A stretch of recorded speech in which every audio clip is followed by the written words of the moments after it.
Did you know some people think we're Scottish? Idiots. We state we're Irish many times in every episode. Yeah. Do we not sound a wee bit Scottish?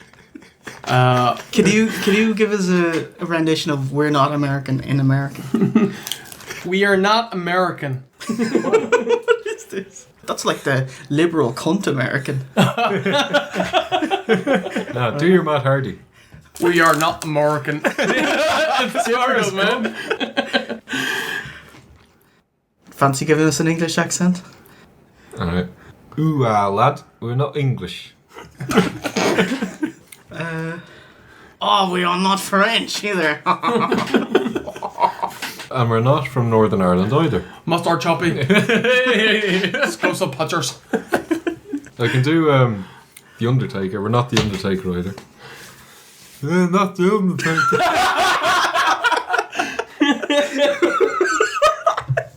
OSW review. All Irish, all awesome.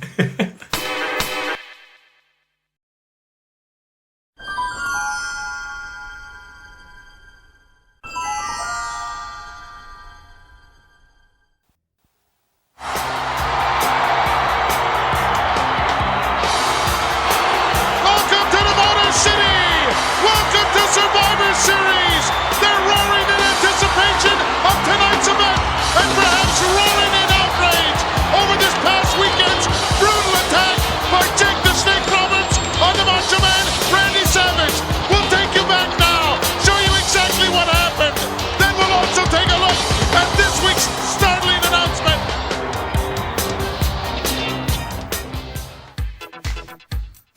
Hello and welcome to OSW Review, the old school wrestling video podcast. Filmed in glorious grapple vision and encoded with blast processing, we chronologically critique the Hulkamania era pay-per-view by pay-per-view. Merry Christmas, lads. Merry Christmas to you too. Or Happy New Year, lads.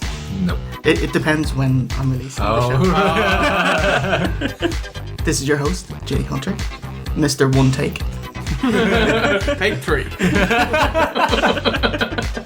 Joined as ever by the Steves Duh, Mr. OSC Alright.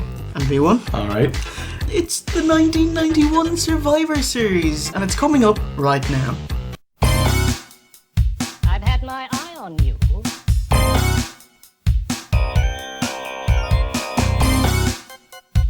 Yes, you. And you.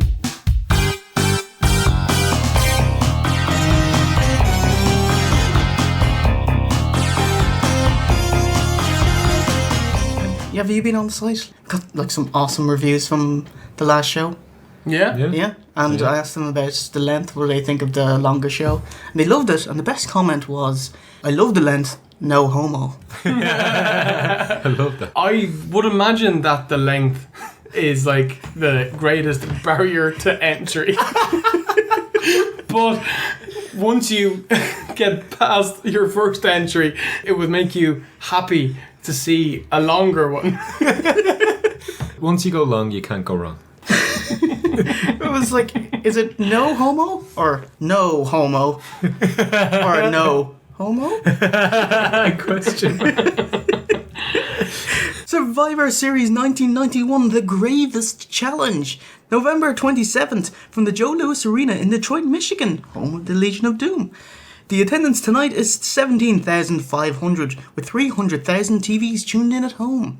At the commentary desk are Gorilla Monsoon and Bobby Heenan. Not at the commentary desk tonight are Macho Man Randy Savage and Roddy Piper, who would do colour commentary on TV shows. Was this pay-per-view on a Wednesday? Yes, very good. It was Thanksgiving Eve, Oh, is it? last Thursday of the month. But SummerSlam was on a Monday. So, Weird. like, there's no Raw. Cold open as Gorilla Monsoon welcomes us to the show, and we're immediately shoehorned to a video package. Steve, did you appreciate that? Love this. No fucking around. It's great. Yes, 23rd November is the Wednesday before the pay-per-view. Jake subdued Randy Savage in the ropes and revealed a king cobra from a snake bag. After some cajoling, masterfully edited here, because on the live show, it took the snake about 5 minutes to latch on. And you can see kind of the remnants of it, because Jake kind of starts whacking off the snake. Finally, the cobra agrees to latch onto Macho's arm. even drawing blood, looked great. Yeah, it looked awesome, but fuck that shit. Yeah. But Vince commentated and planted the idea that the snake was devenomized. And I was like, that's less cool now, isn't it? Warrior in the last show, he got bit by a snake and it was full of venom and he had his visions or whatever. And I was like, get rid of that now. Various officials, including Wurzel and Patterson and Liz and Piper, eventually freed him, and Macho did an awesome sell. He was like, he'd swing and he'd fall like he was slowly being paralyzed by the venom. One of the best segments I've ever seen in wrestling. And I thought Savage was fucking phenomenal. Jake was great as well. He was absolutely fantastic. Liz's incessant screaming in the background was, I wanted to choke her. Like, shut the fuck up, you're ruining the segment with your... Who's this guy, Larry Foe?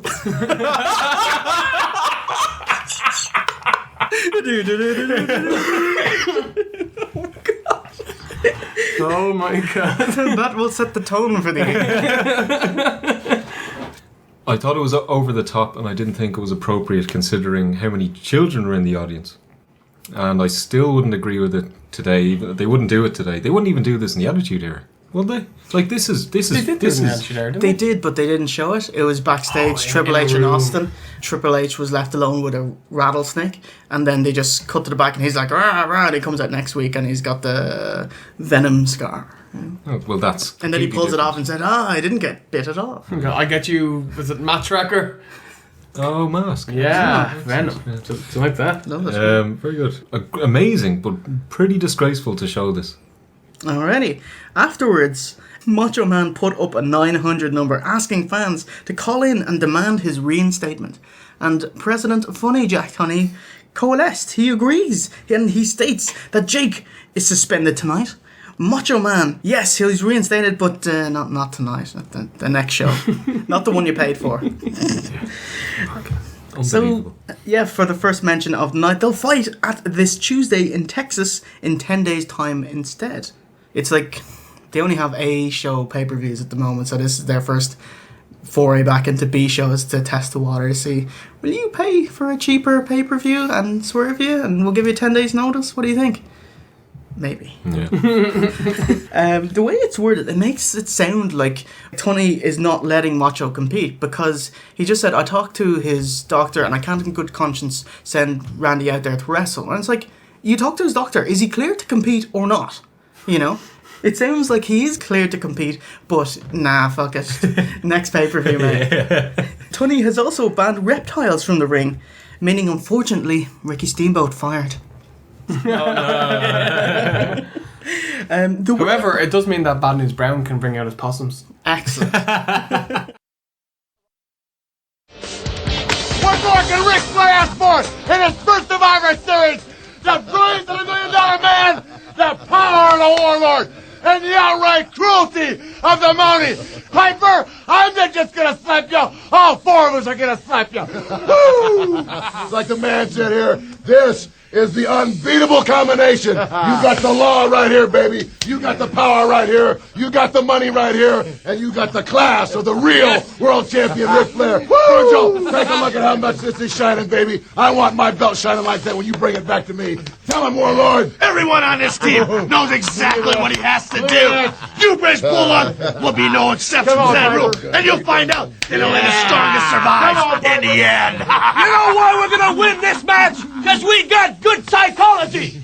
We're not thinking, what can the team do for us? We're thinking, what can we do for the team? And there's bonus money in it, baby, for everybody. Here we come.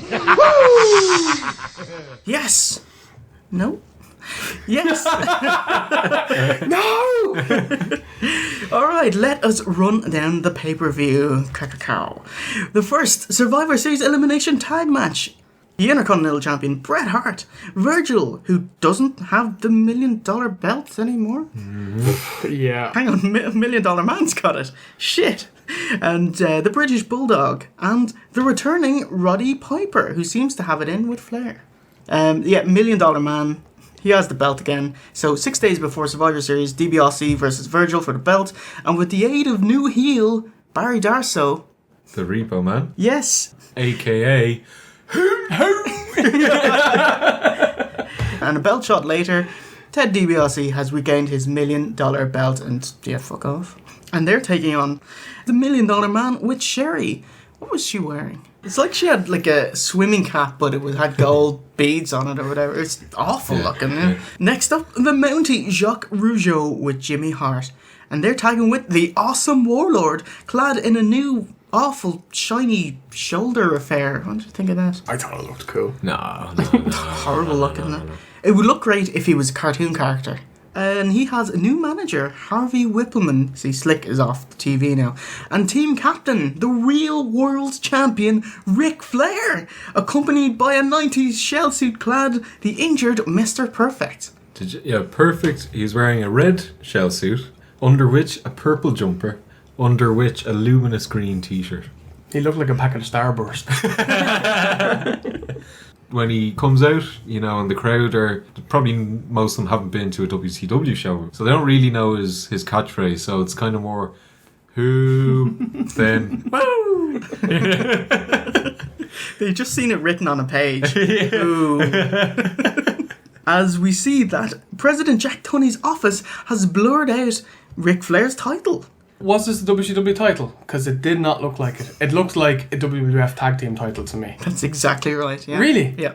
Awesome. Get out. First WWF pay-per-view of the NWA and WCW legend Ric Flair.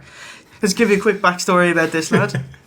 Ric Flair survived a plane crash in 1975, broke his back, told he would never wrestle again, but he started wrestling again 10 months later, like a wrestler would.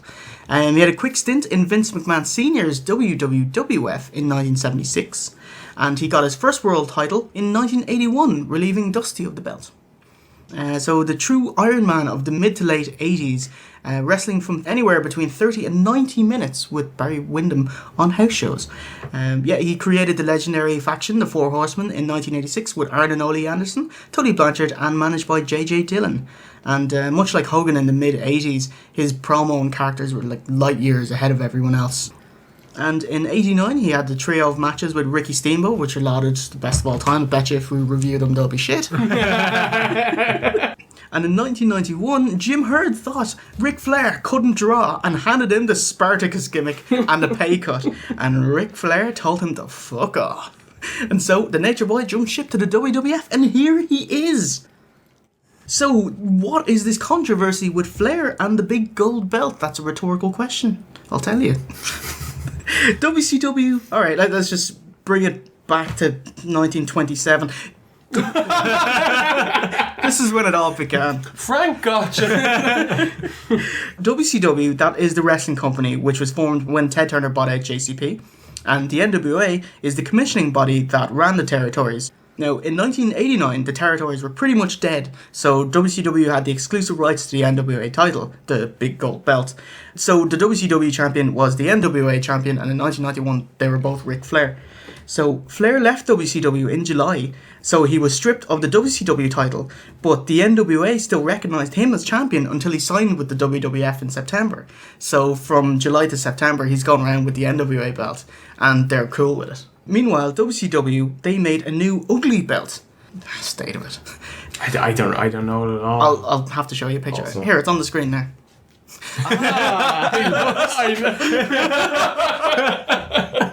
And they made a new world title, and they gave that to Lex Luger. Ah, my boy. Poor guy, because they were just chanting for Flair the whole night. Oh. I wouldn't have been. Flair returned the NWA belt eventually to WCW at the end of October, but not before WWF made a replica belt and used that on TV. Nice. So they opted themselves to digitally blur out the NWA Big Goldie to avoid a legal injunction. And then NWA were going, well, you can't do this, or we're bringing you to court. And the WWF then used the tag belt and blurred that out. And they're going, what the fuck is this? And that's what we have here. Back then, they had no respect for the live crowd at all. No, even though their entire business was based off live gates, because pay-per-view was still only in its infancy, you know? It's shocking. This is pretty much Vince in a nutshell. He has no respect for wrestling fans. Yeah. In this day and age, either. He thinks all wrestling fans are stupid and idiotic and like what they're told. So Ric Flair debuted in the WWF the 9th September on Primetime Wrestling, and it was associated with Bobby Heenan and Mr. Perfect, and they were loving it. On the 28th September, Flair decides to visit Randy Savage and Piper. Actually, Piper is Flair's real-life best mate, who'd been running him down since before his arrival. Flair smacks Piper with his belt, and the resulting fracas causes Vince takes a chair shot. A lovely wooden chair shot. And yeah, Piper returns to action thanks to his scuffle with Flair and continues their feud from Mid-Atlantic over a decade ago. Who booked Ric Flair, who is known as the real world champion? He is the actual best in the world. Why'd you put him with a manager who's not an actual manager? He's like a non-wrestler now. Perfect. Yeah. He's in Heenan's camp. Because they both got blonde hair, I bet you, is what Vince said. Perfect. I didn't mean that. It probably just to have an entourage, make him seem more important by having this one-man entourage. That's not an entourage. It's a mantourage. Heenan challenges Monsoon to recite the rules of the Survivor Series. Should have gotten me to. He does well until he gets flustered at the end. Of course, this is just rhetoric to explain the rules to us and everyone in TV land. Kick off with Piper versus DiBiase as the crowd rally behind the Canadian. Sherry interferes on DiBiase's behalf and Piper willingly contracts a hooker mouth disease. Monsoon quips he's living dangerously. Because she's a whore, obviously. Brett has some lovely exchanges with DiBiase and Flair, and Roddy sends Flair packing with an Undertaker flurry of weak punches. These punches. And Flair flops outside. We see a shot of Jimmy Hart cheering on the Mountie backstage as we're informed that managers have been barred from ringside, post Sherry's spot. Bulldog does an extremely impressive few reps and posting power slam. There's a sensical schmoz as the heels bail into the ring as Bulldog hits his finisher. Good. Flair delivers a chop from the top rope and illegally gets the 3. So as you've established no tag necessary here, round robin. You're not allowed to usher anyone outside of the ring now. That's interesting. I just thought the $1 Million Man gimmick, that was created especially for Ted DiBiase. When they were signing him, they offered him the gimmick. Here's what we got for you. And I thought Flair would have made a great $1 Million Man. He didn't need a gimmick though. That's true. But I thought I can easily imagine him doing the $1 Million Man gimmick. It's like, and everybody's got a price for the $1 Million Man. Woo! I thought, like, Flair, he's charisma. He is Mr. Charisma. Yeah. But, I mean, compared to these other lads in this fucking roid-infested roster, he looks really puny. Like, he's got real small legs, and then, okay, his kind of torso's fine. And then he's got this, like, bouffant of blonde hair. He looks gay. He looks fucking gay. I suppose he did model his robes after Liberace as well. Yeah. And he has a very boring outfit. I wasn't a suppose he'd big be fan down of with it. Virgil's candy stripers. Like The Simon Cowell pants. the Simon Cowell. He got them free at the circus. Fucking carny. Virgil does a much shitter Taker punch flurry on Flair, and I thought it was very giving of Flair. I wouldn't let him do that shit. They're 5 times shitter than what we saw 2 minutes ago. Fucking Virgil's still over. He's still feeding off. He does have his own song now. He does, and it's a good song, and he used that. Is it a good song? Yes. What is this song? You think, and that's just rubbish. It's not like that.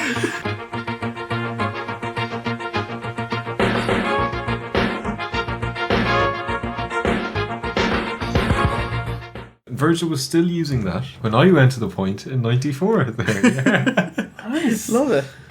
Turnabout is fair play as Warlord slaps on the Masterlock in the schmoz, and in the schmoz, Brett nails him with a second rope double axe handle, and Illegal Man Piper gets the 3. So yeah, of course, Survivor Series rules, you get pinned with a clothesline and a double axe handle, you know. Virgil was battering the Mountie, and the Mountie went to tag in someone, and they all turned their backs on him. That was a bit weird, wasn't it? Yeah. Maybe it's like they didn't want to get in the ring with Virgil. Maybe he smells. 35 minutes into the pay-per-view and only 2 eliminations. I was going, Jesus Christ, come on. And my prayers were answered. Piper does his fun eye poke spot on Flair as the match disintegrates into a schmoz, as Flair does his turnbuckle spot to the outside. The grand Piper Duggan finish as the ref calls for the bell and the 5 brawlers get eliminated. I was gonna say here, what a fucking cop-out ending. I'm not even gonna bother going into it because I'm sure Steve has a few paragraphs on it. Believe it or not, I don't. I just have like 2 lines of fury about it, and then that's it. What have you written? Referee DQs everyone except Flair, and he's the sole survivor, and I'm fucking furious, and I hate this match. And then to rub salt into the wounds, Piper batters him more and sends the real world champion packing. Like the bitch I'm sure he's going to be. So this means that Flair has backdoored himself into a win at 22:47. Then the faces clean house as Piper's theme plays. I thought this match was really good up until that point. Yeah, I quite enjoyed the match, but at this pace, this match would have taken an hour and a half if everyone was going to get eliminated. I was like, holy shit, man. But it was quite loaded with name talent. Yes, I like 6 out of 8 of these lads. Who don't you like? I'll let you guess. Bulldog. No. Well, I'm sure Bulldog's you. awesome. I'm sure you're still furious over that tenor. Correct. So Virgil's 1 That was me at 10. and Piper. Correct. Very good. Well done. I very much like Flair and I appreciate him being here, but I didn't like his cheap win. This is not how a real world champion who you stole from WCW gets treated. You know, he doesn't get to prove his claim to the WWF throne in this pay-per-view.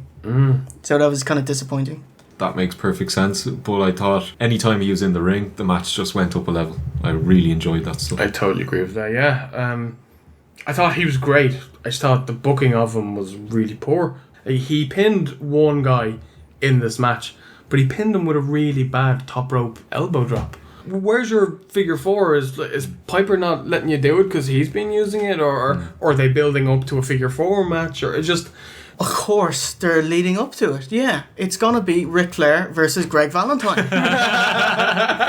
The Flair flop versus the Timber bump. And that's, the figure 4 versus the figure 4. Yeah, great stuff. No, hopefully that won't happen. buy rates are getting low enough. Only if Ronnie Garvin was brought back to special referee. Yeah, referee it or something. State of your bouffant hair. A jubilant Heenan who's been playing cheerleader for Flair all night literally picks up a phone and calls Perfect and Flair to celebrate. That was awesome. Yeah. It was a big fucking 1980s like rotary phone. You know? It takes about 17 minutes to dial someone up. Hello, operator. Mean Gene is at the interview podium. It used to be Eggside, no egg this year. Welcomes Randy Savage. He's clad in a wonderful green and purple number. It's a bruiser bar. Because I was gonna ask you, what bar is this? Because there's a match. Also a stinger bar. They were green and purple as well. Bruiser sounds better though. Yeah. Because there's a match with Savage and HBK, and it's like HBK is dressed in it's like white and red strawberry. Freaky foot?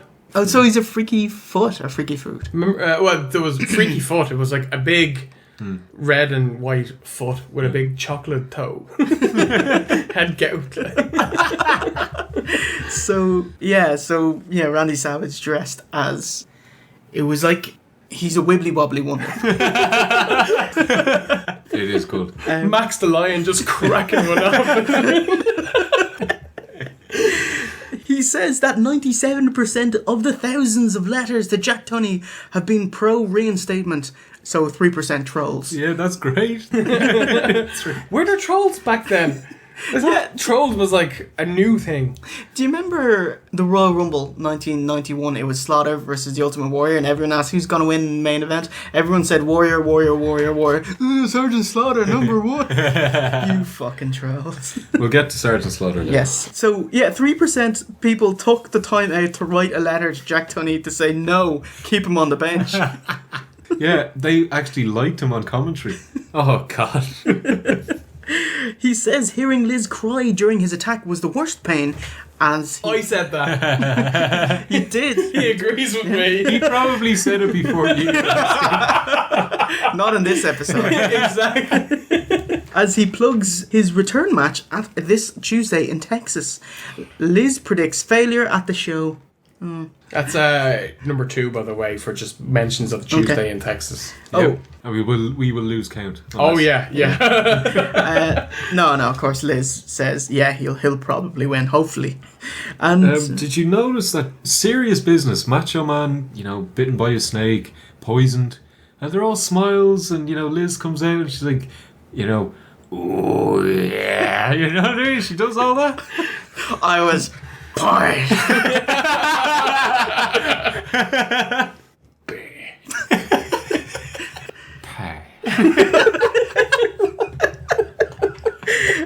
At this point, I was like, fuck, is this pay-per-view a 3-hour ad for this Tuesday in Texas? Yeah. I was like, because what's going on? Liz comes out and says, even I'm going to be there in Texas on Tuesday. Match number 2, the Survivor Series elimination match. Fuck yeah, gimmicks galore. Weird hooting heel army music plays as the core. Colonel Mustafa, the Iron Sheik, and General Adnan come to the ring. They bushwhacker bounce to the ring. Didn't the Truth Commission do that as well in 97? Did they? Yeah. Great. And I'll splice them, we'll see. And if not, it'll be cut. Yeah, joined by the Berserker. My love for you Is like a drunk berserker. Would you like to making fuck berserker? That's beautiful, man. He lives his gimmick though, doesn't he?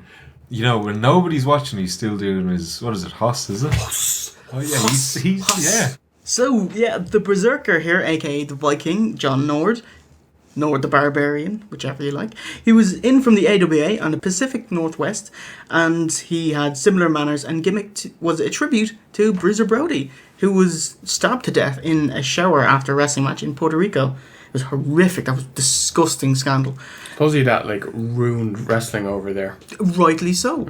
He was stabbed. There were witnesses, including Tony Atlas. Everyone knew what happened. Your man walks off scot-free.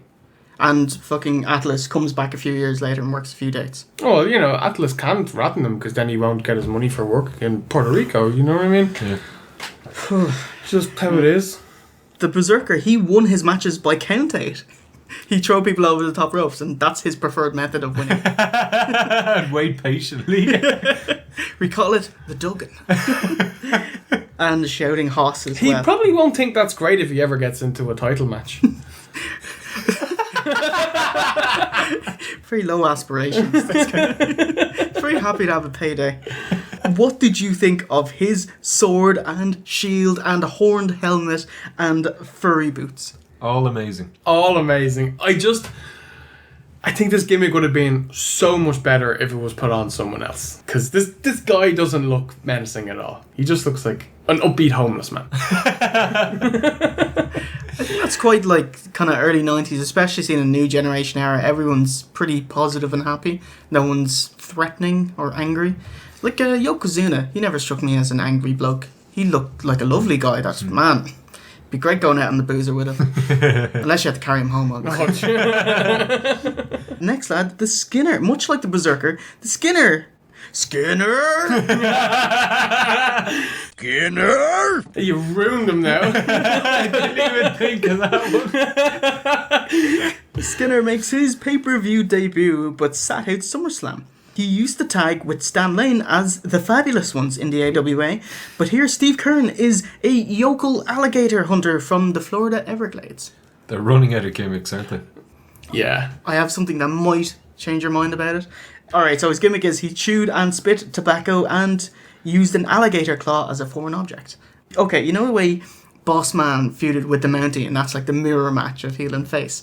Well, someone who skins reptiles, who would his natural opponent be? Steamer. Yes!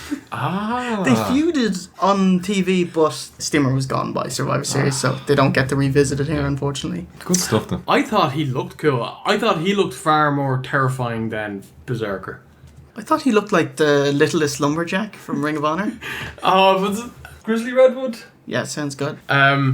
Obviously, whoever thought of this gimmick had just recently watched Crocodile Dundee, right?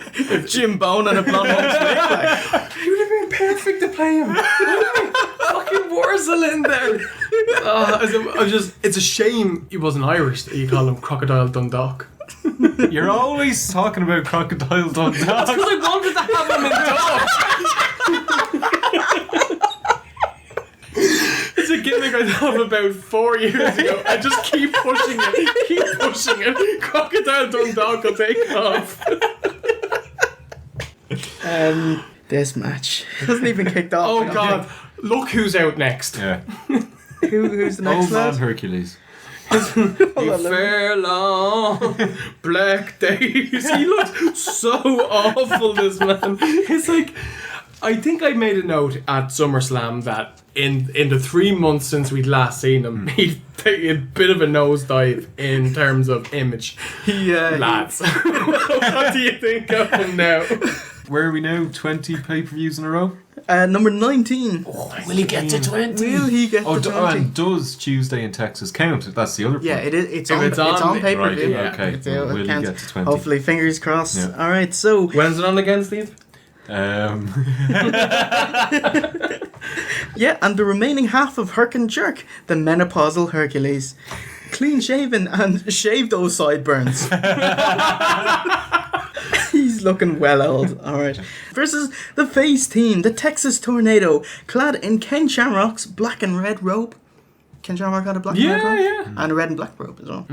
OOC's boy, El Matador. Yes, finally, the debut. What a lot of bald lads.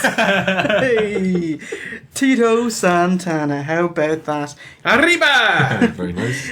Tito also sat out SummerSlam. He took time off TV to go to Mexico, not Spain, to learn bullfighting.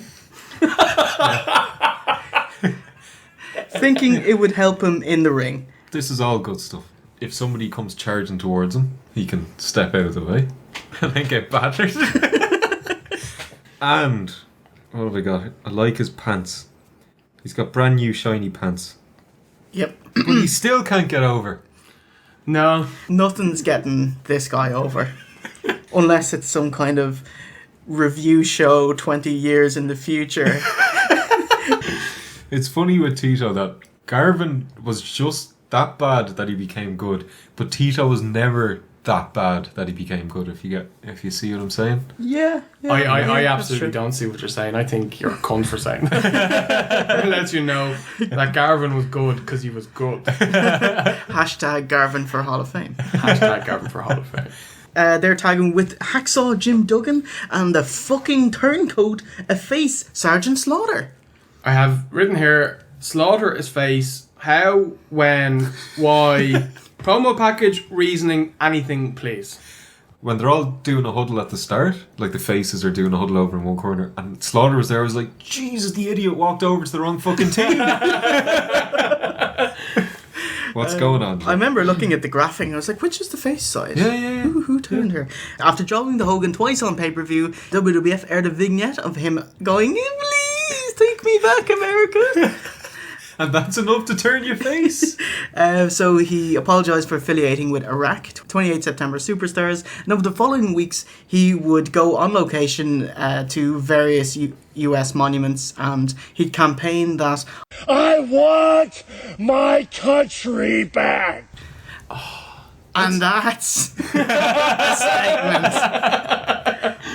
That's all it was. And yeah, But, that was like, enough. I would have thought that was almost a heelish thing to do. You know, that's Pandering. Pandering. Yeah. Shocking. And I mean, the crowd, he is not over in any way, shape, or form. No. His crowd have not gotten over his last No. run at all. Who would trust this man. If you have really strong beliefs and convictions, that's fine. But if you completely flip-flop on them, credibility gone. Yeah. The Matador trusts him. Yeah, much like Volkov and the Boy Scouts of America, he's turned face after losing a couple of times and joins with Jim Duggan. Monsoon says there's flags everywhere as we get a shot of no flags. Slaughter gone from win the world title at the Royal Rumble, main event WrestleMania, main event SummerSlam, fucking gimmick jobber match at Survivor Series. And again, Tornado is wasted here. Oh well. So shame. Monsoon admonishes the ref for the slow pace of the match. And yeah, nice fucking bowl job. But did you see the beetle wig on him? Like? Did you see the Berserker? Somebody gives him a kick to the boot. I think it's Slaughter. And he does the splits. You shouldn't be doing the splits. Like No. Just diminishing the scariness of yeah. Berserker and Hacksaw have the worst 30 seconds of wrestling I've seen in a while. So these two cannot go at all. Terrible. Yeah. Yep. Sergeant Slaughter with a comb over. Did you see him? The big state of it. Yeah. That's a heel thing to do. Comb over. Admit your balls.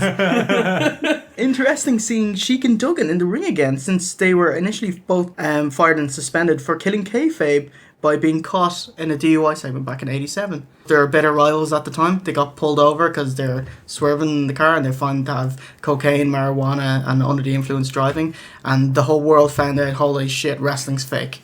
The bitter rivals are driving down the road together. That's really bad. Yeah. That's terrible. The Sheik, obviously he didn't agree with the face turn. You turn face by feuding with your former partner. So you remember Volkov beat up Zukov, and Slaughter here, you can beat up Mustafa and cement your face turn. They must be so easily convinced. Like, if you want to infiltrate the face team, just go rogue and batter your mate, you know? Later on in the show, they show you how to do a slow turn. Absolutely. This shite here is not the way to do it. Like, Slaughter hits his former pal, of one pay-per-view by the way, with an atomic drop and clothesline and gets the pin on Sheik. Uncharacteristically, Berserker goes for a pin after an exposed turnbuckle spot and big boot, but he doesn't get the pin. The fuck was that? Then Hercules smacks Slaughter into the ring post, but he can't get the 3 on Slaughter. What's that about? Yeah. Should have just elbow off the second rope. Elbow off the second row. An atomic drop and clothesline puts you down, but not a ring post. Tornado twirls over here. He twirls over Herc. Very impressive. And tags in Tito, who does a bullhorn impression. Did you like it? Oh man, I missed that. Kind of goes, Zole. Lovely. Really? Nice. I think he's getting his character wrong. He's playing the man fighting the bull, not the bull. And he hits, this time instead of a flying forearm, it was like a downward flying forearm. It's a flying donkey punch. Ooh. And sends Herc to the showers. Berserker doing the bulk of the grunt work for the heels, and that's to be expected considering his teammates are Sheik, Herc and Skinner. So blind tag to Slaughter, who's Schoolboy Skinner, who will retire to the alligator swamp. Okay, so it's 4-on-1, faces looking to clean sweep. Slaughter whips Nord into Duggan's running clothesline. And yep, 1, 2, 3, the faces get it done with a clean sweep at 14-17. Slaughter was the legal man. It wasn't Duggan, so it shouldn't have counted.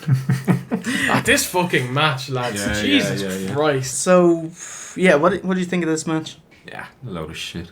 Absolute pants. Awful. Nothing good to say about it, really.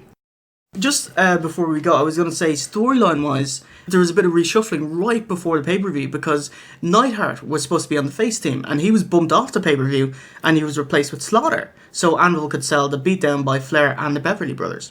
Okay.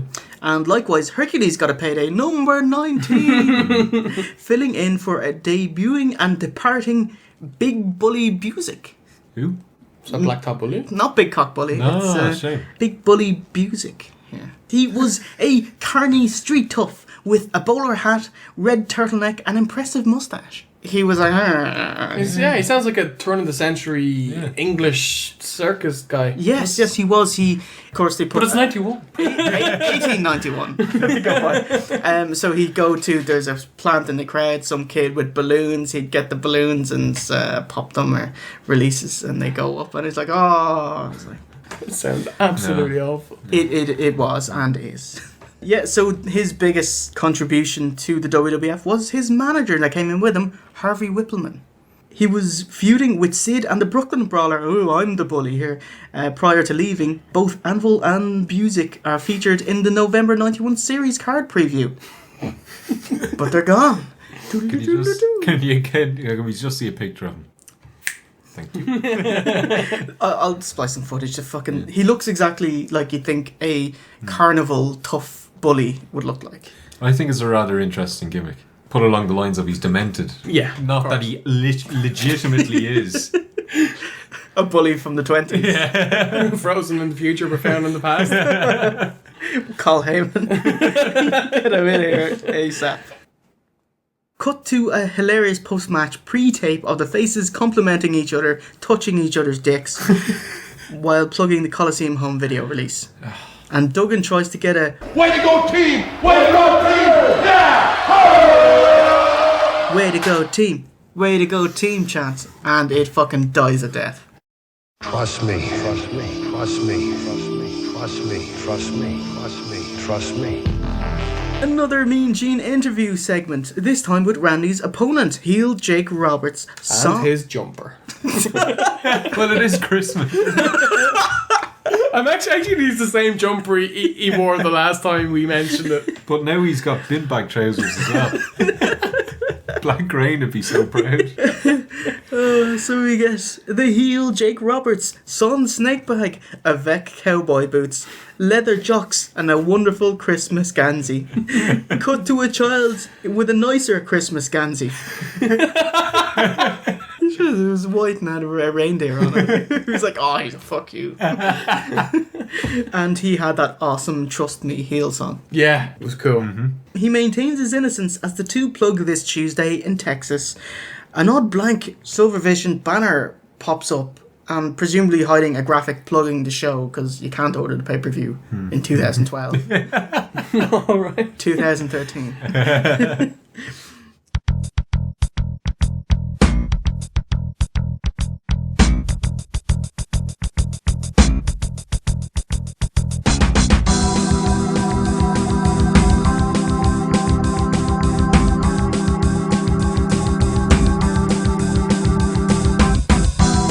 OOC's favourite, a video recap montage leading up to the Gravest challenge. First ever non-elimination tag match in Survivor Series history. It's the WWF Championship on the line between Hulk Hogan and The Undertaker. When the card was announced, you'd be like, where the fuck did this come from? Like, how did The Undertaker jump the queue, you know? But there wasn't much of a queue, I suppose. That was the problem. There was nobody else. Fair fucks to him. I mean, it was right place, right time for The Undertaker. They were finished with the Slaughter, pro-America thing. They were not ready for Flair. It seems like they didn't know what they wanted to do with Flair at this point. So there was basically no one else. What I want to know is what happened to Sid? At the end of last month, we were all convinced that Sid is next. Yeah. Well, we all knew, but we're still convinced. He was not figured into this match. He was in a different match. This is the business of the Survivor Series in SummerSlam, where everyone's got two feuds. You'll do one of them on TV and one of them on pay-per-view, and everyone's unhappy. You know? Yeah. Hogan was on the funeral parlor, 16th November Superstars, and was confronted by the real world champion, Ric Flair. And maybe I'll just play this segment. It's fucking awesome. Here comes the alleged real world champion, Ric Flair, getting a bird's eye view of Hulk Hogan. Hogan reaching for the standing casket as Flair now confronting Hulk Hogan. This is interesting. Come on over here.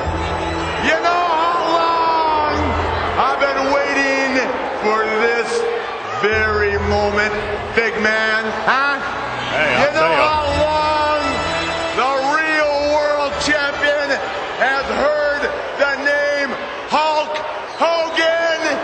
You know how long I've had to listen to you talk about the 24-inch pythons, big man? Now don't be ashamed of those butterflies you got rumbling in that stomach right now, because big man,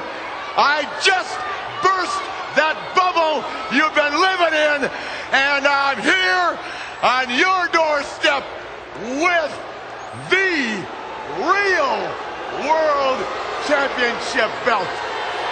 Compare the two. In closing, what are you gonna do, Hulk Hogan, when Ric Flair runs wild on you? Let me tell you. To put that so-called real world's title, Ric Flair, against the real WWF champion, Hulk Hogan, you will find out, Ric Flair, not only will the thousands of little Hulksters out there be at your beckoning call, but Hulk Hogan from behind, right there, it's the Undertaker with the urn. Undertaker hammering Hulk Hogan from behind with the urn, coming out of the coffin. Look at that, they're all over him. Flair, Undertaker, all over Hulk Hogan, trying to choke the life out of him. Undertaker there with Ric Flair. That's it. Let's go. Roddy Piper and Randy Savage leaving the broadcast booth. Look out, Flair now by Piper. Both have chairs. Undertaker standing over the body of Hulk. Look at that. Undertaker not even flinching. What's he doing? Reaching down. Boom. Undertaker standing over Hulk Hogan.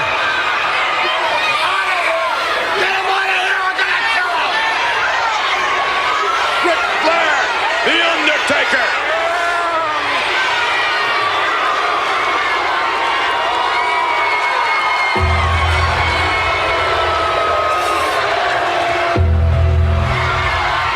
Ric Flair. He challenges the WWF champion Hulk Hogan, who accepts.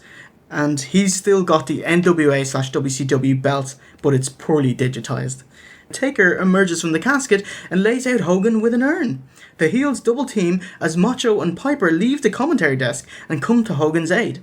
Yeah, I was thinking Hogan and Macho and Piper versus Flair and Jake and Taker. That would be a fucking awesome Survivor Series match. Yeah, but nobody's got a job.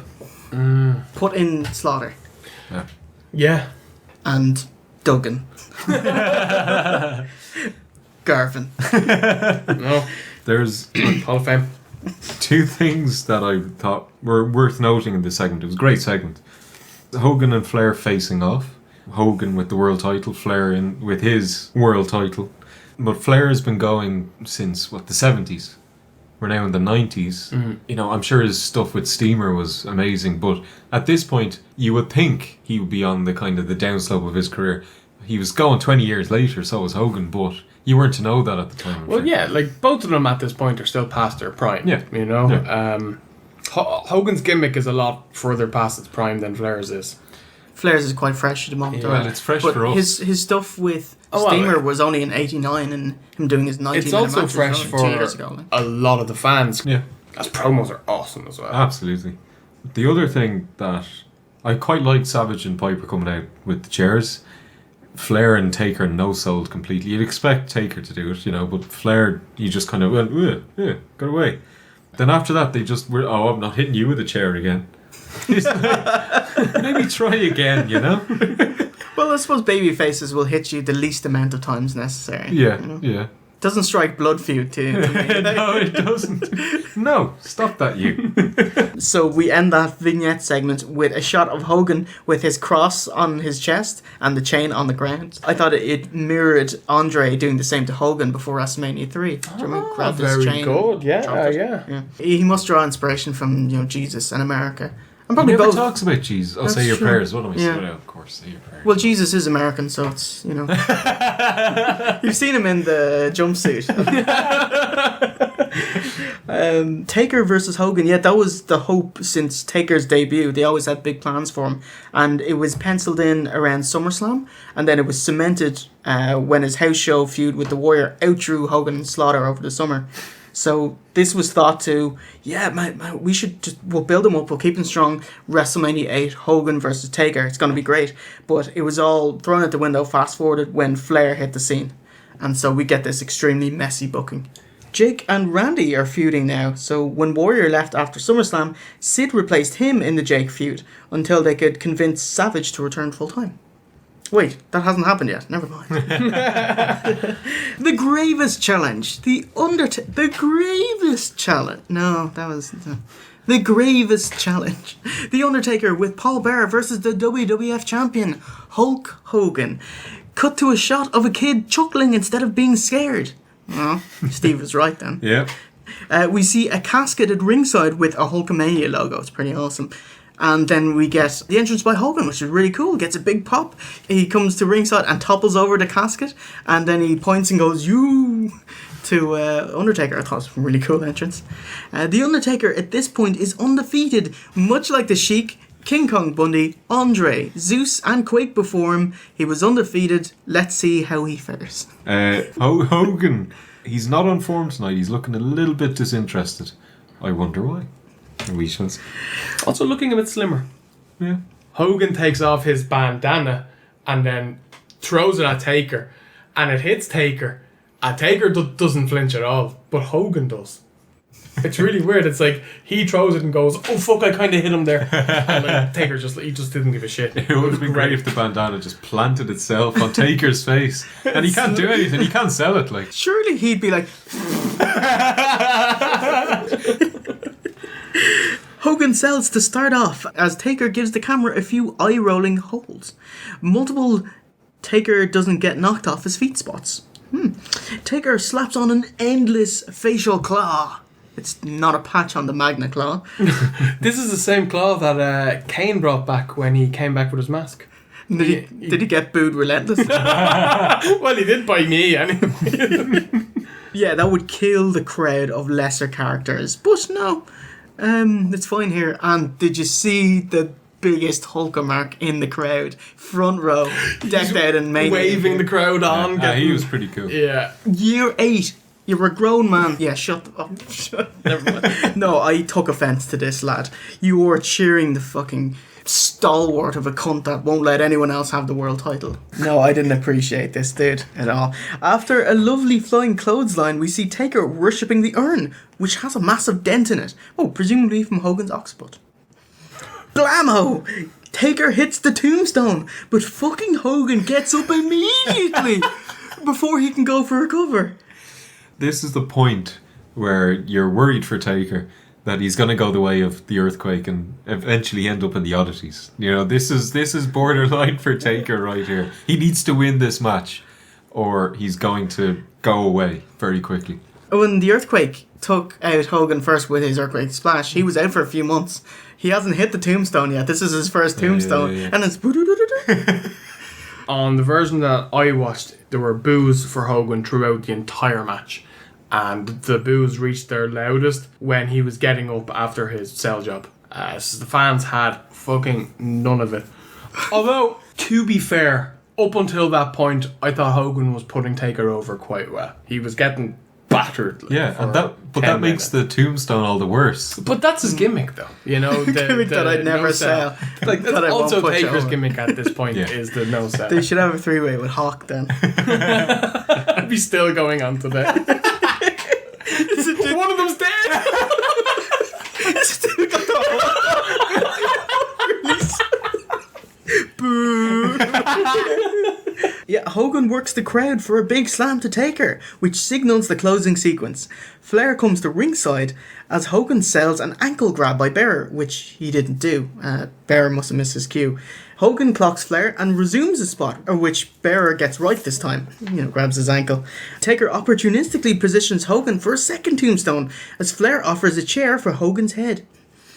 Taker hits possibly the safest tombstone in history. There's about a foot between Hogan's head and the chair, and Flair disposes of the chair. Taker's knees took the full force of that chair. No man more than Taker pisses me off when it comes to selling chair shots. You know, the hand way up, yeah. Like, but it all comes down to the camera angle. Change the fucking camera angle when this is going to happen. Yeah. We saw it right close up here, the tombstone not onto the chair. And it looked fucking terrible. Taker crosses Hogan's arm and the ref counts 1, 2, 3. And we have a new WWF champion, the Dead Man, at 12:43. Yeah, holy shit, how about that? Yeah. Jay, is this the spot where Hogan has since claimed Taker fucked up his neck? Yes. Has he watched it? Because he's clearly like many inches above his head making contact with the chair. Yep, he says this in his book. Oh, Taker fucked my neck up, man, and that's why I didn't kick out at one. And that's a complete horse shit. What really annoyed me then is the disgusting commentary. Mainly Monsoon talking about there was a footballer who became paralysed a couple of weeks back. Hogan went to visit him, and now Hogan might be paralysed. Well, maybe the footballer can visit him. No, I wasn't going for a bit here. I'm really, really annoyed about this. Like, you're taking reality and comparing it to a fake TV show. I thought it was horrendous. But anyway, go on. I was annoyed that Kevin Dunn completely dropped the ball by not having a close-up on that big Hooker Mark's face when it went 1, 2, 3. He was distraught. But you had to look at it from the other side of the ring. I was like, oh, I want to see. I'll lick your tears. It'd be so sweet. Oh, it's so sad. Oh, he was devastated. It was great. So the officials Wurzel, Garcia and Patterson get a payday as they attend to Hogan. He sells for the next Ice Age, about the same length as he would have celebrated, as shots of the kids too young to know what's going on have a vacant stare on their face. You know the way in wrestling they try their hardest to not let you see them talking, and Hogan's just lying there talking to Wurzel and the rest of the lads. So, you know, it's so different from what's normal in WWF that it looked kind of real. Like, It's like, oh, give me a freaky foot. Vanny them wibbly wobblies. Like. You know what? I fancy your cornetto. I don't want to throw out kayfabe because I'm not sure of the booking plans. Well, I am actually. But, alright, Taker, new guy, gets the belt, the heel. Hogan doesn't have the belt anymore, unjust. They're getting a plan in place where he can somehow win the belt back at Mania. It seems like they're going Hogan versus Flair. Yeah. So if somehow Flair could get the belt, that would set up perfectly. Yep. You know? We sorted. Yeah, it's hopefully they have 2 pay-per-views to do it, so maybe, who knows? Most people. I was watching some of this with Andrea, and she made a great point, as she always does. Why would an Undertaker be dead? And she's right. An Undertaker doesn't put makeup on his own face. He's clearly supposed to be dead. Or a corpse. Yeah. Or a zombie. But he's Surely an Undertaker. Paul Bearer should be the Undertaker and and he's the Taker zombie. should be the zombie or Exactly. something. Yeah, Exactly. Yeah. It could all be saved by saying he's not dead. But why? He is just an Undertaker who is an extremely morbid person. His life is death. Yeah, okay, yeah. So I'm that's on the why trolley. he wears all white. Fucking rubes. But he does have supernatural powers.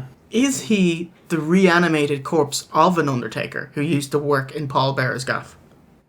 Yeah. Yes, that's that'd exactly be what he awesome. is. That's exactly what he is. Alright, we'll go with that. Hey! Text Andrea now. Backstage, Mean Gene gets Piper's thoughts on what just transpired. He unsurprisingly disapproves and compares the heels to the Addams family and says ding dong a lot. Oh, it's back again. Fucking joke just won't go away. It's like Crocodile Dundee.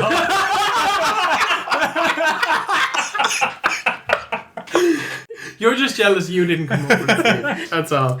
So that is the halfway point, and it's time for the ad break questionnaire. Alright, so the question is, what gimmick does Steve want to see in OSW Review more than most?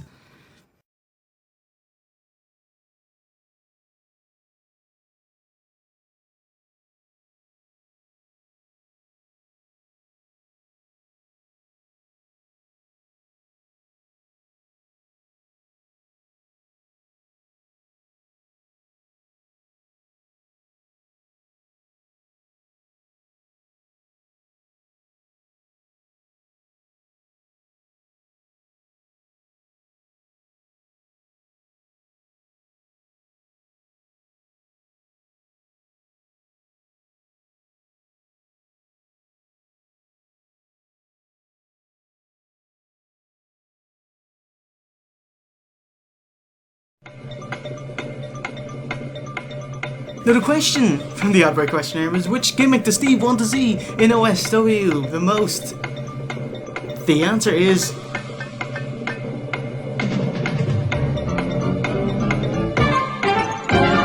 Skinner! Crocodile Dundee. You're just fucking jealous. That's all.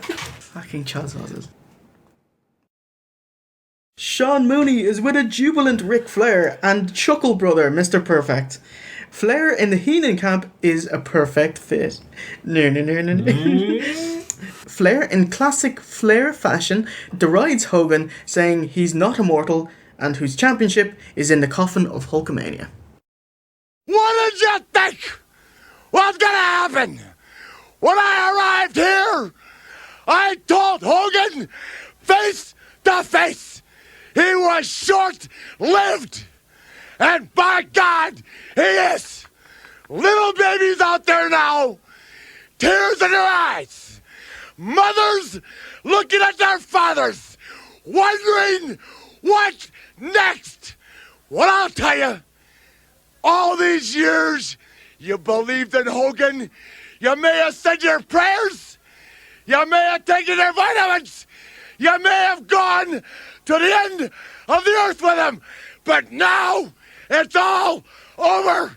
There's one, just one world's heavyweight champion. And you got to know it's me. What could be more perfect than that, champ? They said Hulk Hogan was immortal. Is he immortal now? Immortal! Immortal! He's on his way to the hospital because the Undertaker picked him up in the tombstone and boom! It's all over. No more Hollywood. No more limousines. No more little kids running wild. And Jack Tunney, this goes to you. Put that video distortion on the belt of the real world champion, and everybody starts paying the prices. In closing, let me say this. The WWF Championship belt now is in the coffin of Hulk Mania. Let's go, champ! Classic Flair. Promo-wise, on the top of his game. He came across absolutely mental. You can see the spit on his lips and shit, and he was losing his voice as well, which made it seem even more mental. Just fantastic. Hogan reminds me an awful lot of Poochie. When Hogan's not on screen, we talk about Hogan. And where's Hogan? What might Hogan be doing?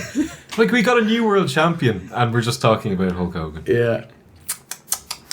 If Vince hadn't been such like a coward in terms of booking, he could have had the NWO 5 years prior to the NWO happening in his company, with Flair coming in, I'm the real world champion, I'm the outsider, I'm going to take over. His reluctance to put him over and to make him look like a force kept it from happening. So he'd bring in Flair, and I've got my mates with you. I've got Sid and Big Bully Busey. Big Gary Busey. I was wondering, like, whenever I see Flair on these WWF shows, I was wondering why I don't like it. Well, one is that he's got another company's belt, and that's just such a low blow, because I think that's awesome.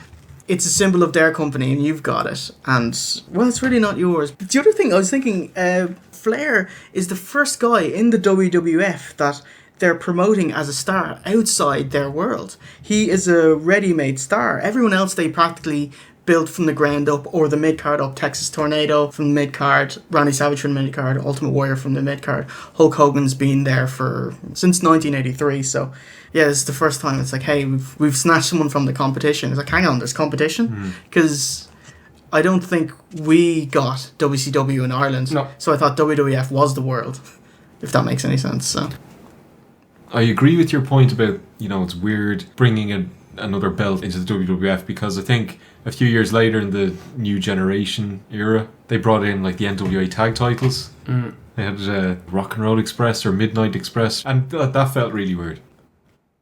Oh, the Rock and Roll Express, like the Bedtime Express. state of them. There's fucking Johnny Mullet and Mr. Belding. But it was a bit strange that Flair was a star from another company, but I think he was the only star that they could have brought in from another company that they couldn't build up again. He was such a big star. Yeah, because everybody knows who he is, and if he comes in and he's Ric Flair, it's like, it doesn't make any sense. He's the third Killer Bee.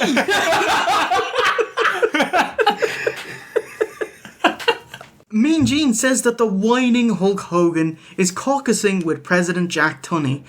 You get the horrible feeling that this pay-per-view is only a setup for this Tuesday in Texas, and it makes you shudder in disapproval. Mean Gene brings in Jimmy Hart's heel team, who've been patiently waiting off camera. Since Randy and Jake are too busy promoting this Tuesday in Texas, it's going to be a 3-on-3 tag team affair tonight. IRS gaffs calling President Jack Tunney Paul Tunney. Sean Mooney is with the tag team champions Legion of Doom and the Boss Boop. Animal says he's grand with Tunney's decision and throws the Bossman, who claims he's never taken a payoff, which is true actually, because he actually turned face refusing a payoff from DiBiase when Jake had the $1 million belt. Also says that he always pays his taxes.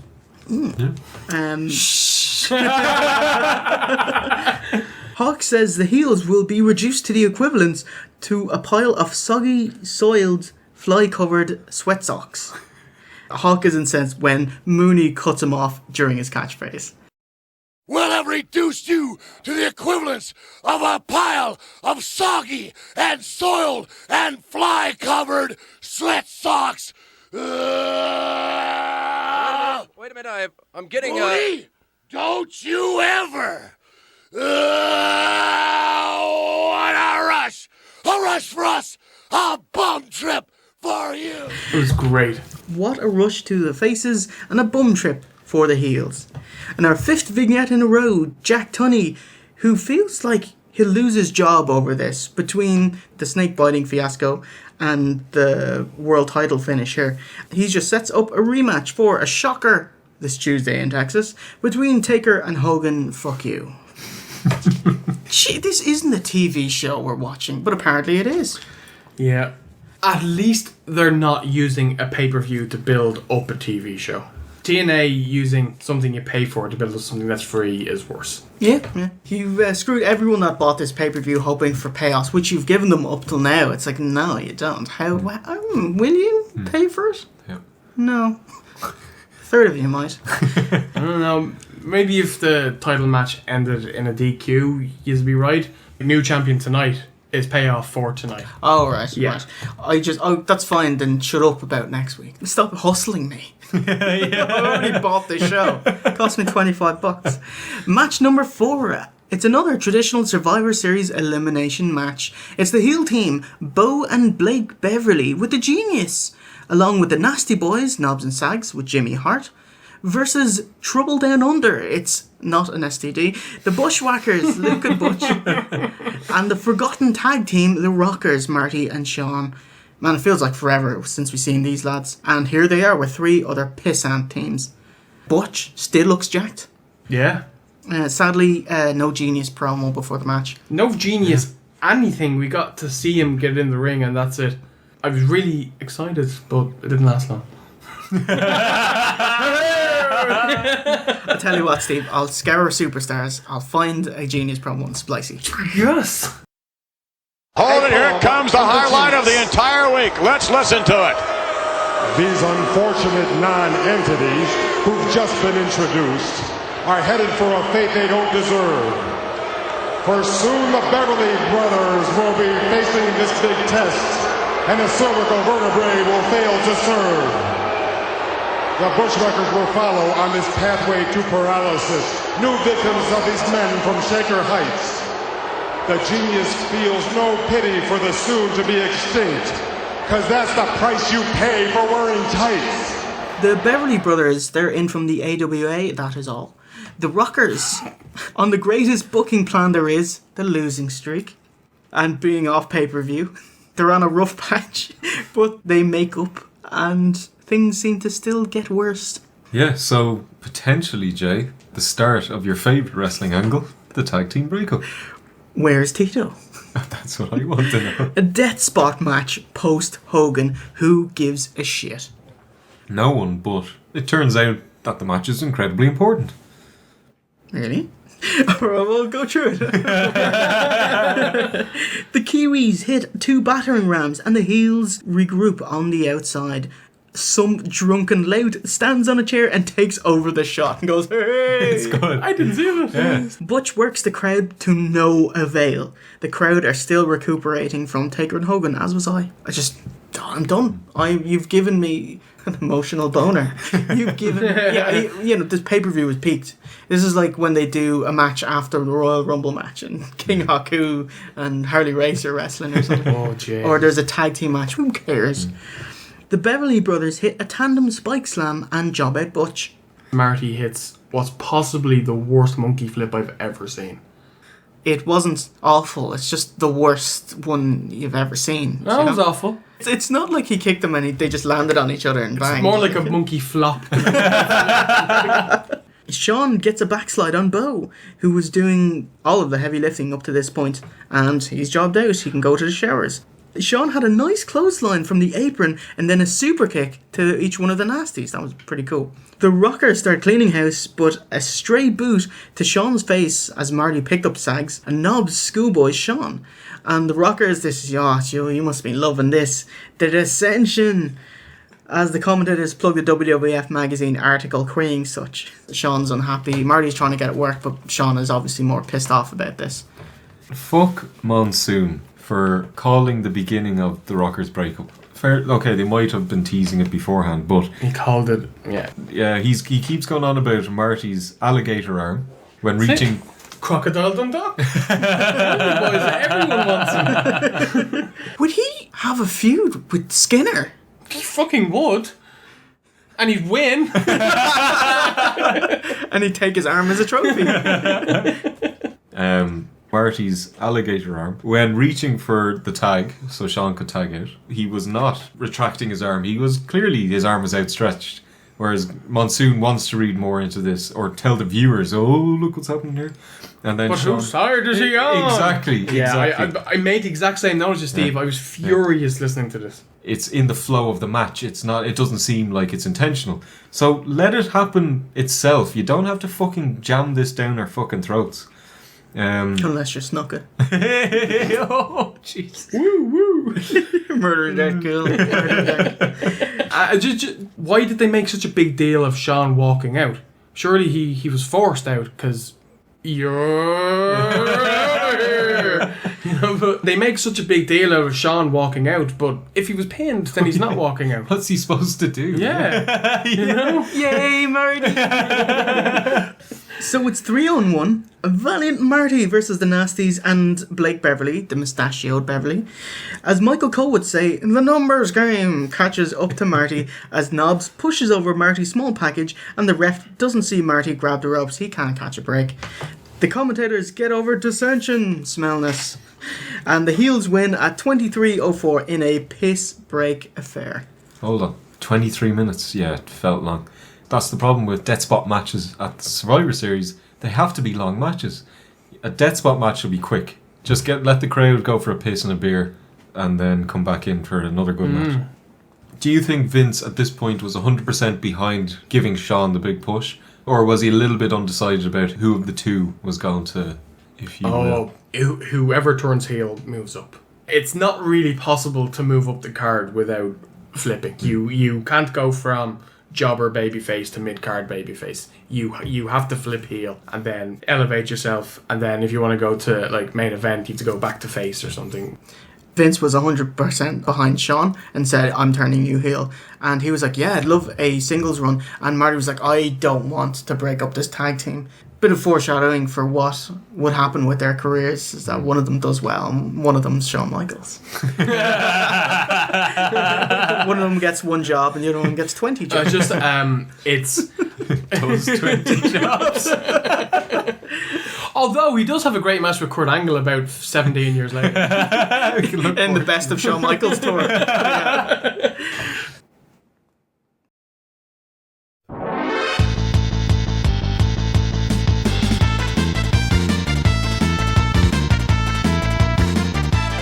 Survivor Series? I guess you might say that. What I'll tell you, Sid Justice, is this. If this devil gets a hold of you, brother, you don't come back.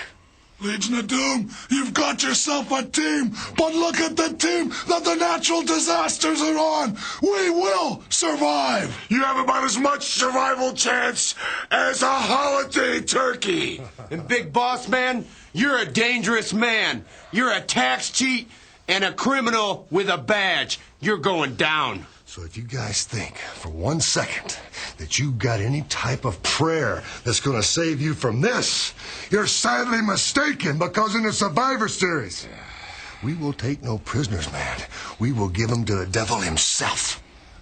Match number 5. Apparently, it's the main event, featuring no main eventers. Yes, a tag division main event, a 6-man tag. Sid has been bumped off the card. Now, it was supposed to be Sid leading LOD and Bossman versus Jake, and he leads IRS and the Disasters. And this was stemming from Sid making the I save. thought it was meant to be Macho Man. Macho Man isn't reinstated yet. He only got reinstated after he bought the pay-per-view. Oh, okay, fair enough. Yeah. Stemming from Sid making the save at Macho and Liz's wedding reception. Do you remember with the tiny deck chair? But Sid tore his biceps 3 weeks before the Survivor Series. So the heels teased the fans that it would be 4-on-3 and the heels would gonna batter the faces. And yeah, they made you order the Survivor Series to find out. Haha, we got you. And then we're gonna spend the night plugging the next pay-per-view. They led the fans to believe Savage would take Sid's place. They said, here, call this 900 number and get him to reinstate him. We do reinstate him. Not tonight, though. He's fit to wrestle, but he's not wrestling. Okay.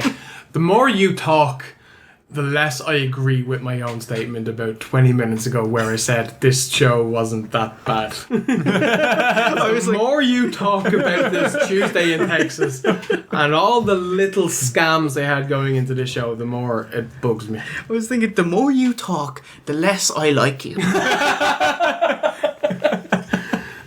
Led by Jimmy Hart, it's the Natural Disasters, Earthquake and Typhoon, with Irwin or Shyster, IRS, versus the Big Boss Man, with Hawk and Animal, the Legion of Doom, and yeah, it's just 3-on-3. Earthquake, wow, he is quite sprightly, especially for such a large dude. Though he's moving around far quicker than just the time it took him to get from being on his back to up on his knees or something. It's very quick. Oh, he's so much better than Doug Chop. I can't say his proper name anymore. Yeah, he's ruined it. To be fair, he ruined his own career. Boss Boob does his ream of fake punches from the outside, and the crowd give him a nice applause. Bossman steps on IRS's tie. Good. That's right. Deserve it. But in the confusion, Typhoon hands IRS the briefcase, and he clocks Trailer and gets the 3.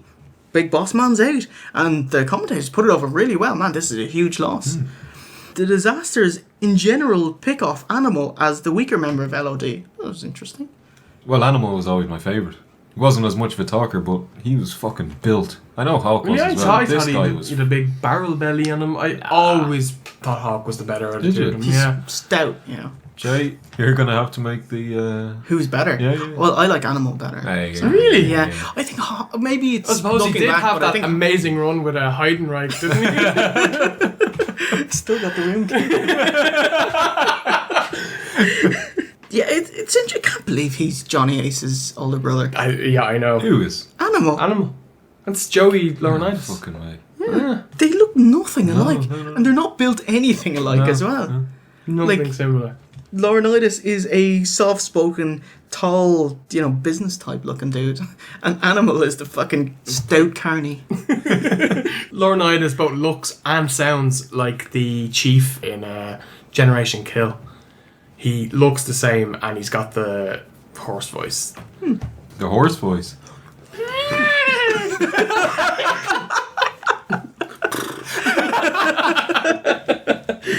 IRS tries a briefcase shot again, but KOs Typhoon instead, who gets pinned by Hawk. More dissension, fuck off, between the heels. But IRS and the Natural Disasters, they weren't mates before this pay-per-view. And you're not turning face, so what is this? I have no problem with that. It's heels coming together for the hatred for the faces. There's no reason for it though. Faces are, happy-go-lucky guys. They're all mates with each other. Heels, they should hate everyone. I agree with that. Curiously, Earthquake leaves with Typhoon. Oh, that's a baby face move, isn't it? It's quite touching, though. I've got more compassion for my mate than I do for this match. Tell Dusty that. Then fucking Irwin or Jew start over. Do you remember Dusty went to go wrestle the match with DiBiase instead of tending to his injured son? Yeah. Oh, Jesus. You can learn a thing from Earthquake. I thought it was a nice, touching moment, and bordering on comic tag team heel stuff here, but that's a bond for a tag team. Yeah. Maybe the Rockers reconsidering, and they're like, together. You ready? One more, ready for it? Yeah? Together. That's about it.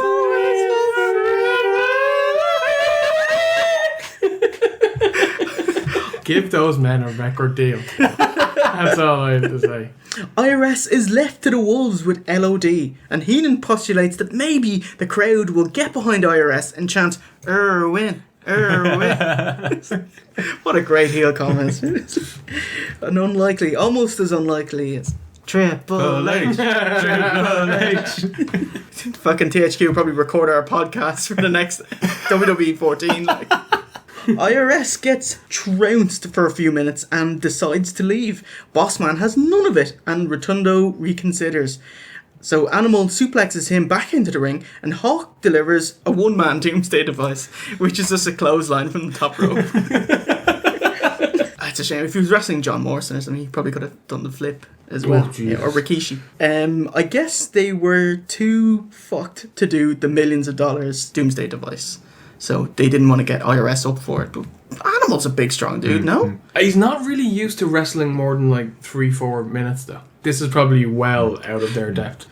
They complete the formality by pinning IRS as the faces win at 15:21 with LOD surviving, and pay-per-view finishes with a fizzle. I actually enjoyed this match. Believe it or not, I thought it was going to be the worst thing ever, but I was like, it's not that bad.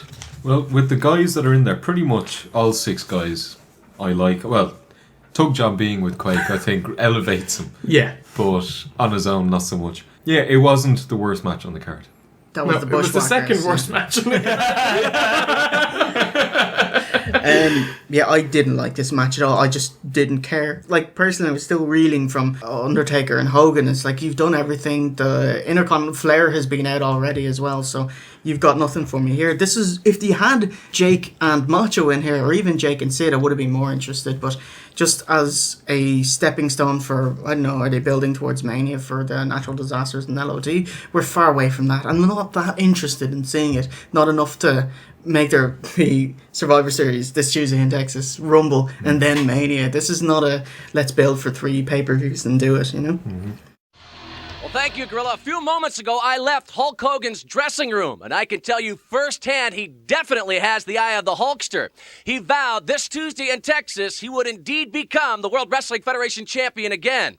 Now, I tried to get him to come on camera and talk to us, but Gorilla, he looked me straight in the eye and said, "Brother, I'd rather do my talking in the ring this Tuesday in Texas." With that in mind, let's go back to you. Well, it's all going to happen this Tuesday in Texas, Frank. Steve, did you get anything after this? I probably did, but I did. Time did not permit. I got an interview with The Undertaker. Mean Gene walks into a room and he says something, I don't know where I am or something. It's like, you fucking idiot. Like. He's like, we're in the bowels of the building. I don't know where I am. You're in the bowels. Just ask your production manager, right?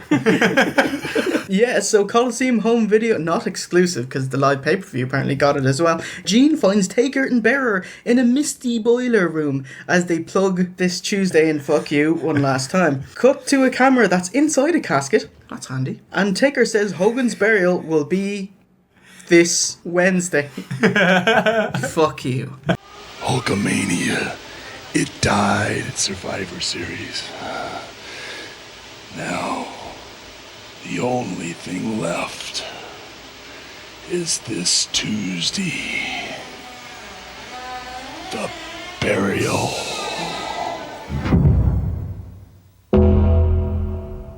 A giant fuck you to anyone who ordered this pay-per-view thinking that you're going to get a pay-per-view, because there is a difference between promoting the next show like the Rumble leads into Mania, but this pay-per-view was a hard sell for an impromptu fifth pay-per-view, purposely removing angles from the series to place it at this Tuesday in Texas. So it's basically DLC for Survivor Series. Yeah. Very good. And so that closes out the show. So let's head to the aftermath and give out about it.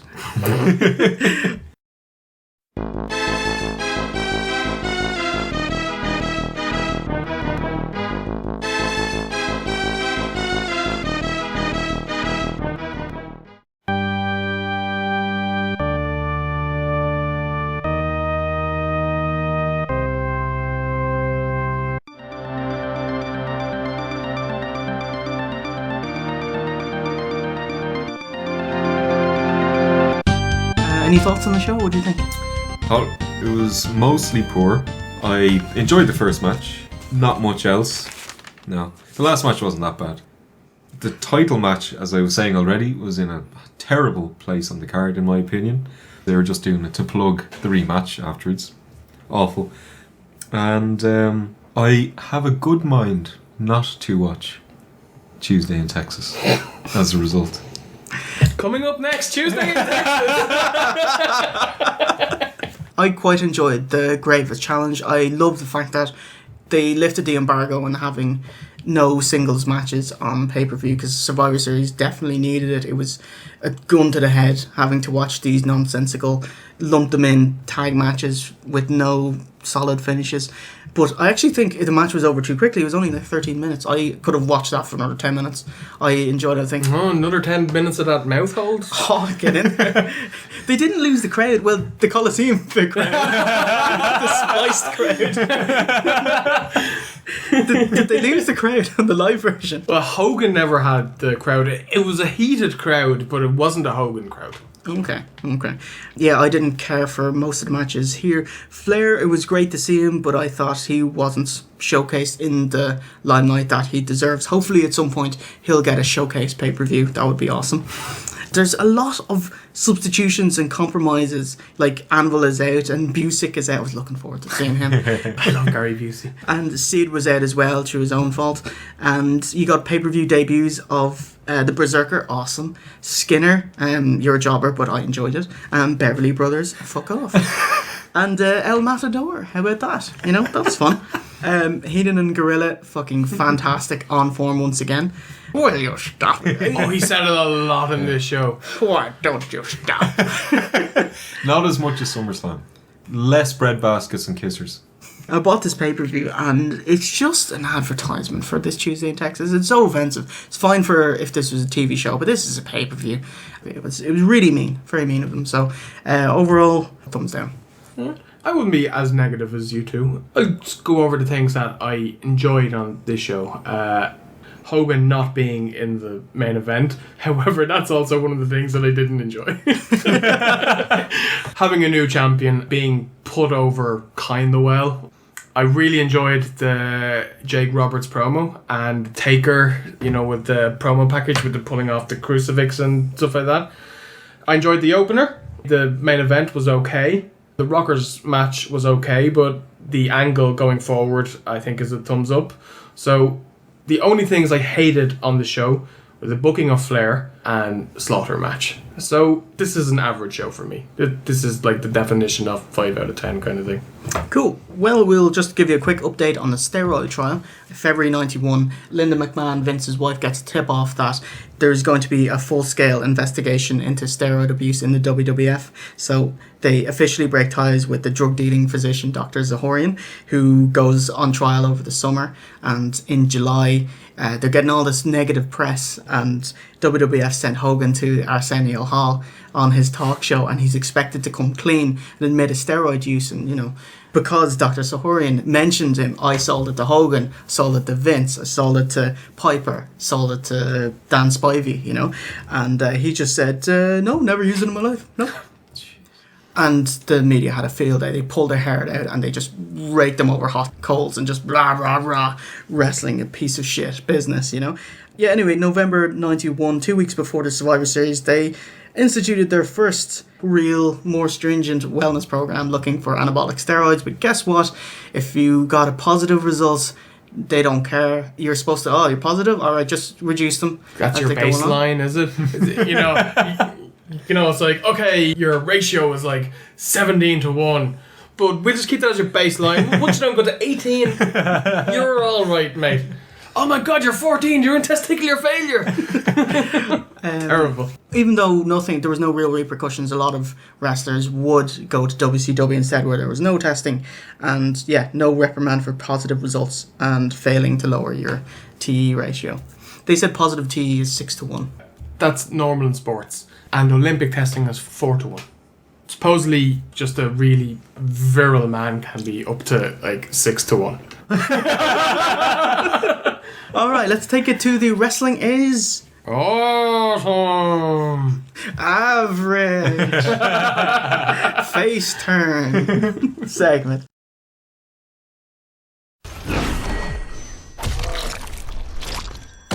Awesome! Superboy. Your circuits are malfunctioning, Superboy.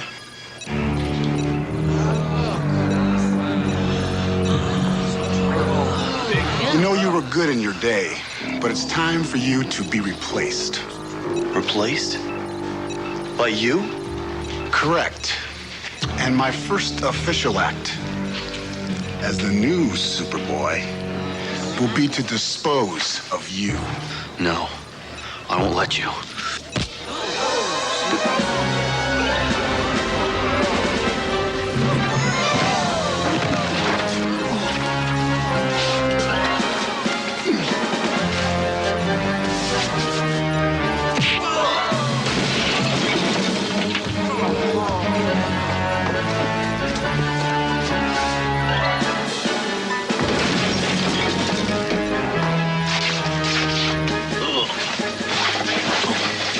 It's like I said, my first official act as the new Superboy will be to dispose of you.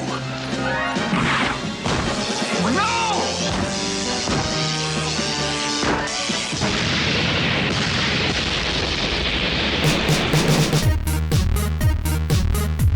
Alright, did you enjoy that? Yes. No, Yes. no, I didn't enjoy that one actually. It was Lex Luger.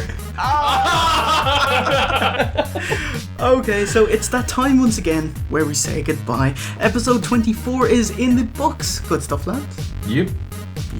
Usually it's the Rumble up next after the Survivor Series, but I don't think we can leave 1991 just yet. What do you say to reviewing this Tuesday in Texas? He's already said no. How do you feel about it a few minutes later? Go on then, fuck it. So next time it'll be this Wednesday in Wexford. You're probably going to have to put up like a map of Ireland with an arrow to Wexford. Hulk Hogan's drop was successful, so he gets his rematch. But what of Ric Flair? Jake the Snake, has he bitten off more than he could chew? And if it was a fangless snake, would he give Macho's arm a good gumming? I guess we'll have to find out next time on OSW Review. So remember, you can catch all of our episodes, free of charge in an IMAX flavoured 4:3 full screen at oswreview.com. Or why not leave us a nice message? Yes. Subscribe via iTunes at itunes.oswreview.com and get the new episodes a few days early. So, it's a goodbye from Mr. OOC. Alright. And V1. All the best. And myself, Jay Hunter. And remember, a winner is you.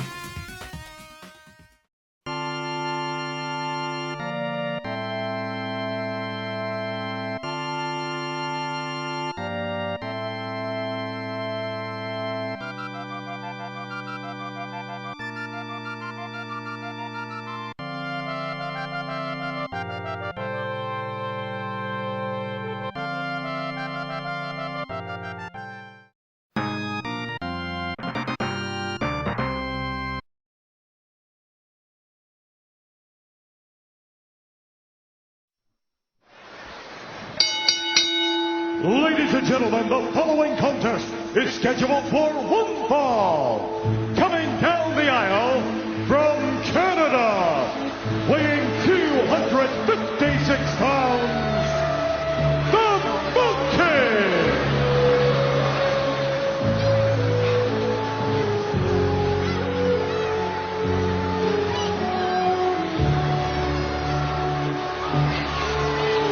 This guy's got a identity crisis.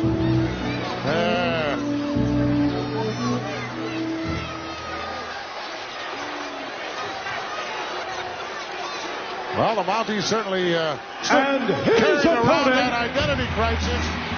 Weighing in his Memphis, Arkansas, weighing 318 pounds, Sid Justice.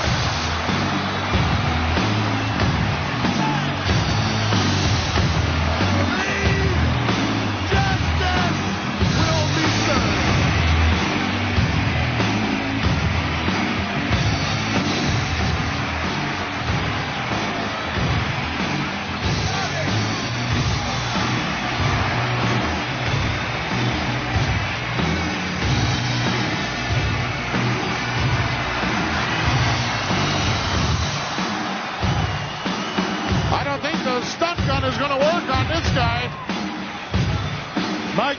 Might just make him mad.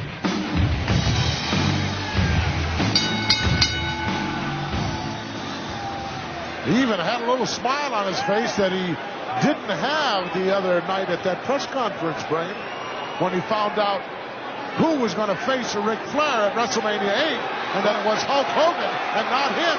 He had some very derogatory things to say about the Hulkster. I was surprised. Well, you see, everybody wants that World Wrestling Federation title. It means so much. Money-wise, prestige-wise. I'll get back to that in a minute. Mounty's going to... Yeah, but he acted like a little kid.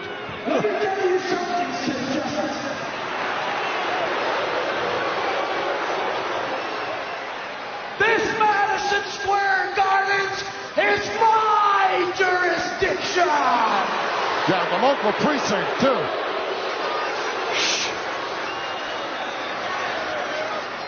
And I want to tell you something else, too. I've never been afraid of anybody, and you're no better! You're no better. Well, there goes the stun gun. Now we get rid of the microphone, and we're on the way. Uh-oh. I think you made the big guy mad. Oh, what a power display! Oh, my God. Did you see that? This man is awesome. This man, he's not all there, Monsoon. Don't get him mad. He's going after the Mountie. He's going to be going after a lot of guys, Brain. And this Saturday night at Saturday night's main event, he's going to be going after your guy, Ric Flair, and The Undertaker, as he joins forces with the Hulkster in that big tag team matchup. Whoa, well, this Saturday night's main event, I know Hulk Hogan is going to spend the whole evening hiding behind Sid Justice. But that's okay. Ric Flair's the World Wrestling Federation champion, the real world champion. And the belt's not at stake. And his belt's not at stake. And The Undertaker, he's no midget. Boy, what a shellacking the Mountie is taking here. I think he maybe shouldn't have spoken to that microphone. Well, he spent one night in a slammer here in the Big Apple. See? He could be... No, the Mountie. He could be spending one night in the hospital as well. Oh! What awesome power! Mountie never really got started, did he? He was given a nice dissertation there, and then the roof fell in. I think when Joey Morello suckered him and stole his shock stick. You mean took his weapon? See, it depends what terminology you use. There's a little offensive move by the Mountie. Still got some fight left in him. Don't count the Mountie out. I think he just got the big guy's attention, that's all. I don't know if you want to do that. Make the guy upset? But I'll tell you why he was upset and why he was hot, because he didn't get the shot with Ric Flair. You know, everybody wants that belt. Everybody wants that money and that prestige. I mean, that's the highest award in sports, being World Wrestling Federation champion. Better than a Super Bowl ring, World Series ring, or anything else. A hockey stick. If you were Jack Tunney, Brain, who would you have picked amongst the 5 individuals who were in contention? Well, if I was Jack Tunney, I would have been fair to Flair. What I would have done is I would have let Flair decide who he wants to wrestle. I'm sorry. That was the way to be fair to Flair. Forget it. Made the only logical decision. Yeah, Hulk came up with more cash. Uh-oh, he's going to power bomb Sid Justice. This is interesting. Unlikely. Pile driver, though. Yes. Uh-oh.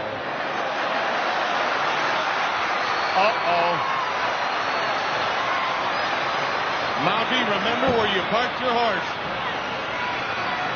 Look, he doesn't have any traction there. He's trying to back up, but those boots must have been in something earlier on because they're sliding. Mountie stuff. Pleading, begging right now. That's not going to help. Here it comes. Power bomb. Oh! Look out, Flair. He won't be doing this. Winner, Sid Justice. Can you imagine those golden locks of the world champion Ric Flair up in the air like that, coming down, and the lights going out? I don't want to think about it. Not going to happen. Let's go back and take a look at this humongous individual. Look at, there's a man who's not all there. Look at him. Just drops him on the back of his neck.